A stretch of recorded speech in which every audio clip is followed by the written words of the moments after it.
The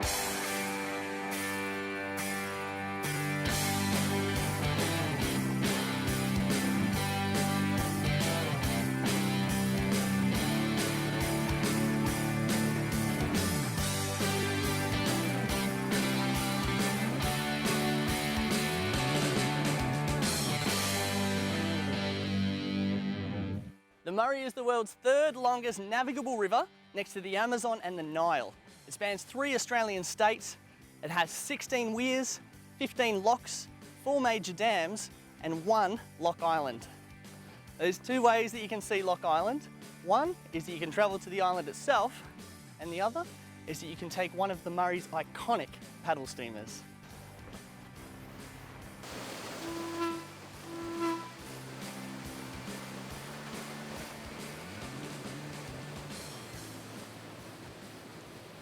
So I've climbed aboard the PV Rothbury and I'm here with Captain Chris Poynton. Captain Chris, can you give us a bit of a background of the paddle steamers on the Murray?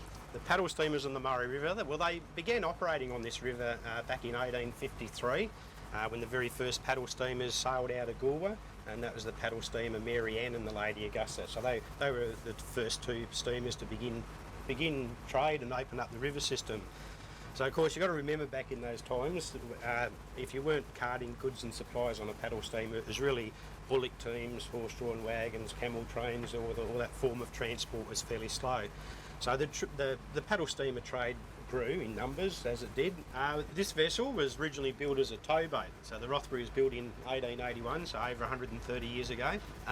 Originally built as a towboat, so towing barges along the river in the earlier days, and early river trade was probably wool out of the stations and the goods and supplies carted back in through the river system.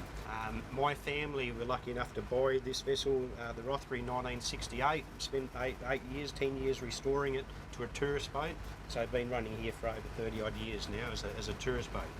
Well, I've done a little bit of research, and I don't want to give you a big head or anything like that, but I did find a lot of things on the internet that were saying that back in her day, she was the fastest of the paddle steamers around. Yeah, it comes with a bit of racing history. The Rothbury featured a very famous towing race back in 1896 against a paddle boat on the Darling River. It probably began as one of those captains' disputes in the pub, I suppose. What can you tell us about Lock Island? Well, Lock Island was formed when they constructed the weir here at Mildura and the lock chamber, and that formed Lock Island. So that was dug out. The construction of the lock and weir here at Mildura began back in 1923, and it was completed by 1927. So 4 years of that was probably building the lock chamber and creating that channel to form Lock Island. Weirs and locks have been an important way of regulating the Murray River's water supply for many years. Originally, the Murray's flow was quite inconsistent, sometimes flooding or drying up completely. The lack of reliability was a problem for early settlers, who relied on the river for transport of wheat, wool, wine and fruit. That was until 1887, when a bloke by the name of George Chaffey saw its full potential and decided it would be best to build a series of weirs and locks in order to regulate the flow of water. Chaffey called it the River of Life.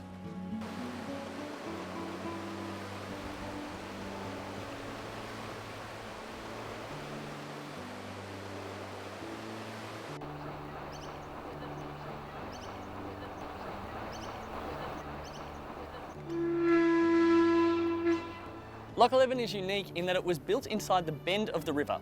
Now the channel that was dug to form it creates an island between the lock and the weir. So Jeff, what can you tell us about Lock Island here? Well, to get onto this island here, you've actually got to walk across these lock gates. That's the only way you can get across. Okay, and we're walking right across the top of them now. These things open up. How do they operate? These lock gates actually operate by a computer screen, a touch screen. We sit in the lock cabin, and the only time that they're operational is when we're opening to let a boat go past. What sort of vessels pass through here? Basically houseboats, anything that can't be carried. We've had canoes, paddle boats, quite different types of boats all over the place. You get a bit dangerous going through in a canoe? Going downstream, it's not too bad. Going upstream, we try and keep the canoe right down the far end, where it's not as turbulent. And what sort of things do you get go on over on the island here? On the odd occasion, we might have a wedding Over here, a lot of anglers come over here, try and catch elusive Murray cod, yellow belly perch, and at the moment there's a lot of European carp which they're throwing on the bank. Because they're no good. They're not very good to eating. How about we go and explore the rest? We can.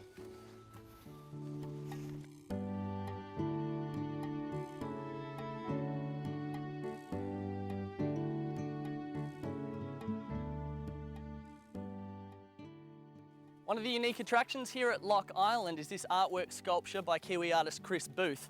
What he's done is he's got a whole heap of this limestone rock and attached it together with steel cable and wire. Each mound represents something different. You've got earth, water, and people. Well, here we are at the other side of the island. We're standing on the wall of the weir, and the weir is made of 24 steel trestles, all of which are weighing 11 tonnes each. And Jeff, tell us a little bit about why the weir was put here. The weir was put back here in the 1923. They started construction, mainly to hold back water for irrigation and navigation. The weir's there mainly to hold a constant pool level. We use what we call drop bars. They're a series of timber boards. By adding boards into the weir, you're raising the level. By taking boards out, you're dropping the level. And do you find a lot of people fishing from the island over here? This is well patronised throughout the year, especially when the Murray perch are going. There's quite a lot of people. Sometimes it is standing room only. And what are the opening hours for the island itself? The island itself is open basically 24/7. Okay, so you can come here anytime you want, day or night? Day or night, basically, yep, that's correct. All right, bit of nighttime fishing, sounds good. So these here are the trestles, exactly the same as what we were walking on up there, out by the water before. What you're visualising here is identical to what's out in the water. And there's There are 24 of these sections out in the water. This is one of the drop bars here. There are about 1,500 boards like this that feed right across the weir face itself. How massive is the bloke that pulls those out manually? Well, you're looking at one of the blokes here now. Give us a flex, come on. No muscles there, mate. When you have to remove them, when there's a flood though, surely the pressure would be a lot stronger. That'd be even harder to pull them out. We wait till about a certain time, up to about 40,000 megalitre flow. Once you start pulling the boards from there, then you know you're working very hard. On a normal flow, they're pretty easy. Well, I'm very impressed. Now, we do go to great lengths to bring you some amazing locations here at Victoria's Islands. Not to the edges of the world, but perhaps to the edge of the state. As a matter of fact, I'm currently in Victoria, and now I'm in New South Wales. But the show is called Victoria's Islands, so I'd better stay over here. After the break, we get up close and personal with the furriest residents of Raymond Island.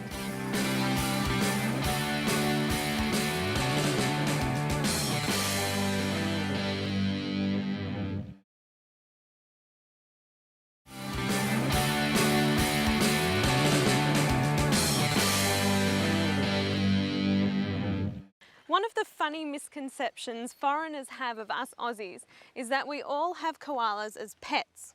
It's just as bad as riding kangaroos to school and throwing a shrimp on the barbie at every family gathering. But for the residents of Raymond Island, it's actually not far from the truth. Today, we walk the Koala Trail, and I'll show you exactly what I mean. Just 200 metres off the coast of Paynesville in the Gippsland Lakes, Raymond Island boasts 700 hectares of native Australian bushland and is home to around 600 permanent residents. Although only a stone's throw from the mainland, the island is accessible only by water. A ferry runs from Paynesville and is free for foot passengers. In 1953, 42 koalas were relocated to the island.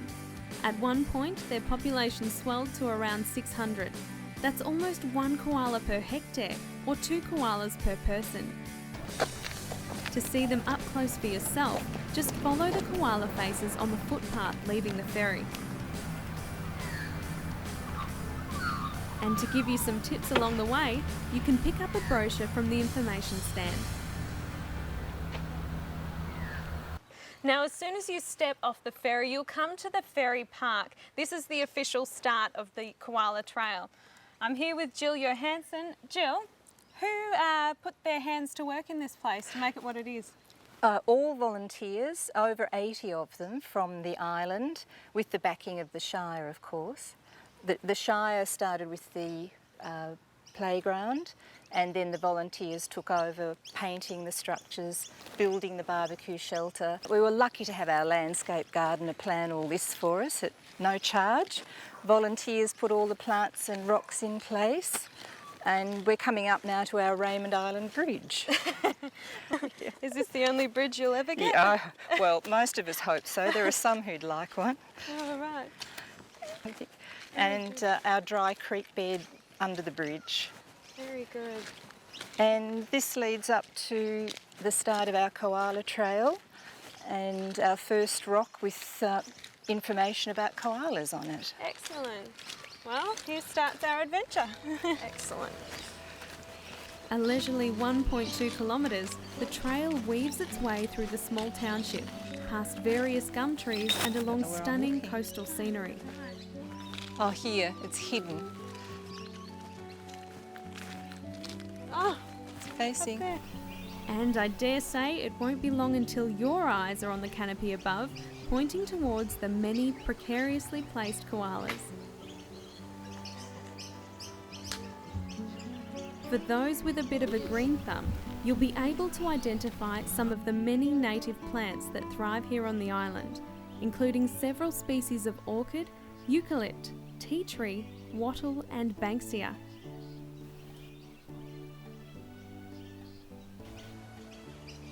Keep your eyes out for some of the other locals, with kangaroos, wallabies and echidnas in their numbers, as well as pelicans, swans and wood ducks.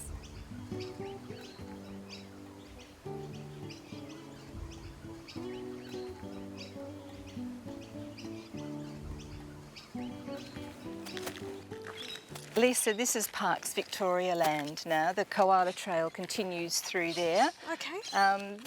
So I might leave you here if that's okay. It is absolutely fine. Thank you so much, Jill. And you've taught me how to spot a koala from a tree branch. So see how many I can spot on my own. Enjoy. Thank nice you to so meet much. you. Thank Bye-bye. you. See you.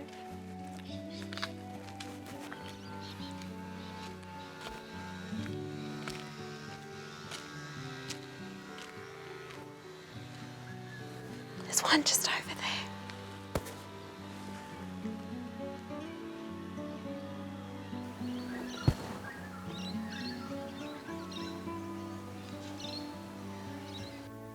You don't often see koalas strolling the grounds for one very good reason. They spend up to 20 hours a day asleep in the forks of gum trees. And what do they do with the other 4 hours? Eat, of course. Adult koalas plough through up to 1 kilo of eucalyptus leaves each day. And while the masses of koalas here make spotting one incredibly easy, the vegetation has taken a bit of a hit. And if you thought your kids were difficult at mealtime, how's this for fussy eaters? Of the 500 species of eucalypt that exist, koalas favour only one, the coastal manna gum.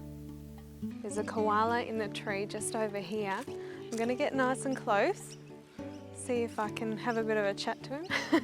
No, I'm kidding.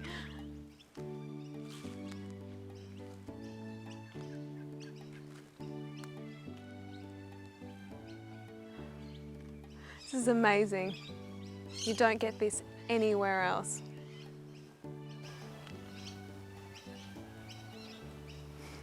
I think I'll leave him be.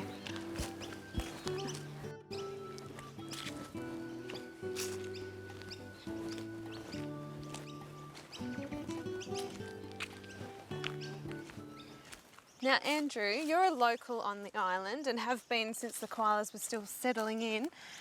How have you noticed the vegetation change over the years? Vegetation change on the island went from a pristine area through to an understory of bracken fern like that, which is unsuitable for the area, and we're trying to improve on that. So we need a better understory for the manna gums to grow in. Okay, and how has that been managed on the island?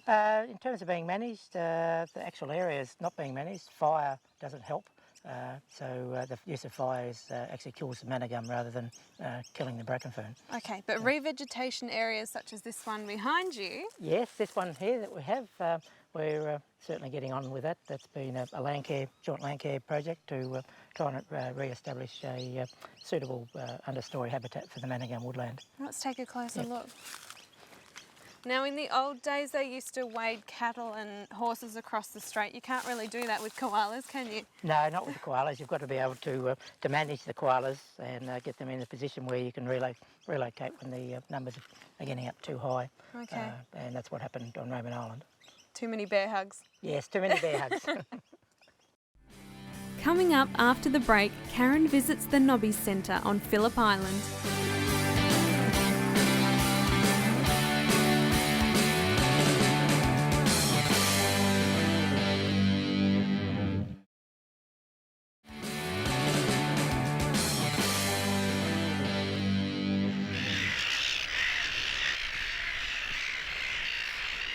Here we are at the Nobbies on Phillip Island, which is renowned for its spectacular views. And as you can see, it hasn't let us down. So let's take a stroll now on the boardwalk and discover it for ourselves.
Well, we've come to the end of the boardwalk. We've just passed the blowhole, and as you can see, it was well worth the effort. Absolutely stunning.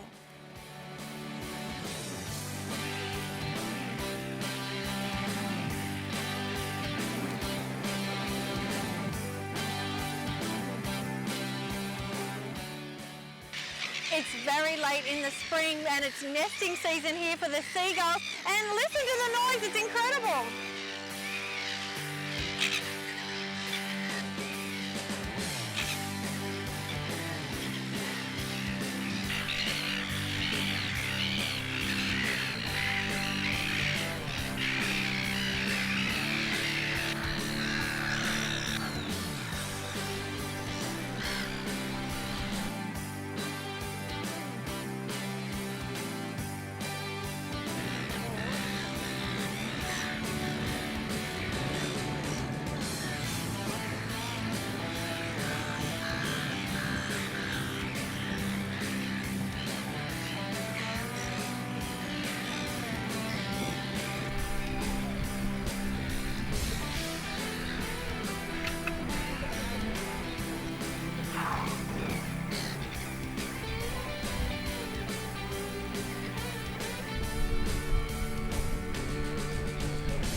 Seal Rocks is a truly special place as it is one of Australia's largest fur seal colonies, and it is a host of over 25,000 seals each year.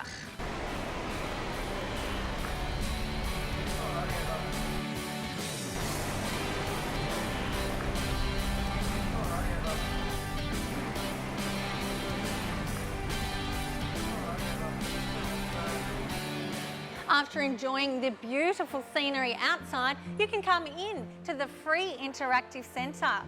There is plenty to do and to learn.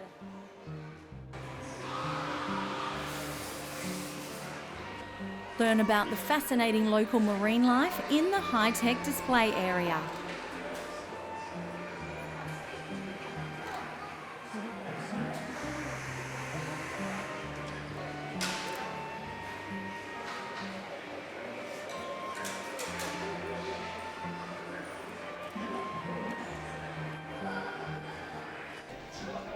browse in the Nobby Centre retail store where you can buy quality souvenirs and view and print your holiday photos. Enjoy a coffee, snack, drink or a meal in the Nobby Centre Cafe, which features spectacular ocean views.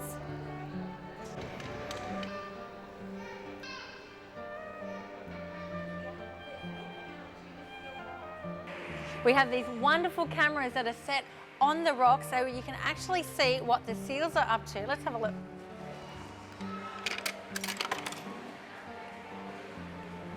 Here we go.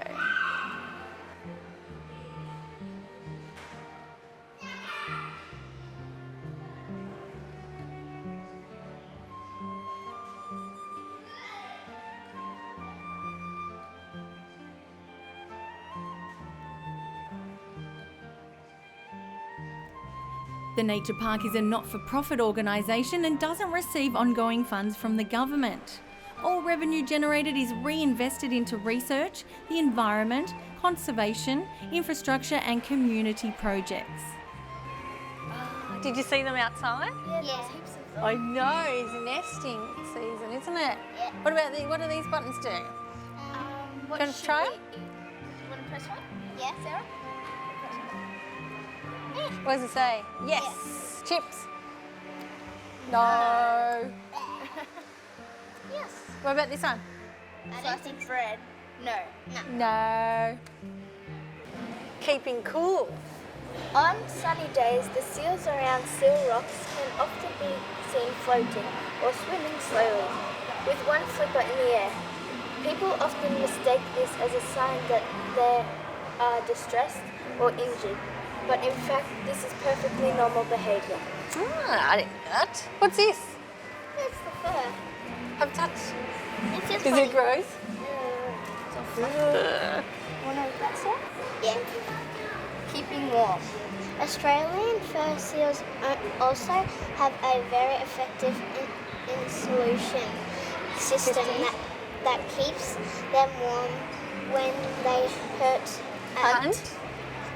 hunt at depths that researchers believe can be exceed 200 metres. Here, water temperature can drop to below 8 Celsius. 8 degrees, wow. You're a good little reader. It's open daily at 11 o'clock and closes 60 minutes just before sunset kicks in. It's one of the 4 nature parks. As mentioned, Nobby's is free, but you can purchase a 3-park pass that gets you access to Churchill Island, the Penguin Parade and the Koala Conservation Centre, all of which we'll be visiting throughout the series. Thanks for watching today's show. We hope you enjoyed it. If you're after any information, just check out our website, which is victoriasislands.tv. And don't forget to follow us on Twitter and Facebook. We'll see you again next week for another exciting episode of Victoria's Islands.